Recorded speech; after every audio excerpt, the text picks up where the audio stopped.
Hello guys, our menu for today is ginataang shrimp guys.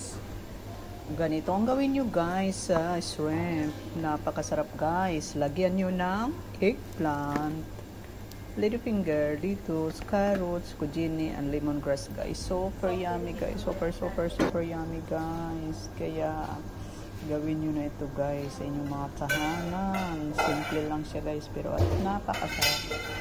Lalo na pag malalaking shrimp. Ayan o. Yummy, yummy, yummy. My tummy. Yan guys o. Kumukulo na. Kulong-kulo na guys. Kulo na. Kumukulo na. Sarap guys. Yan na o. Lalaki. Isa lang guys na ang kinakain ko niyan. Pero solid na guys.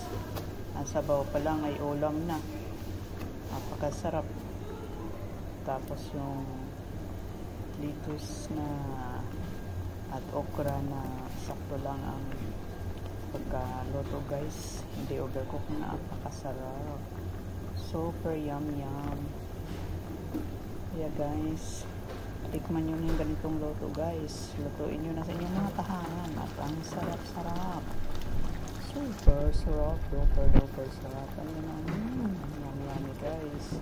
Kumukulong na siya. Ayan na, final. Titus. Kunting init lang. Panalo na guys.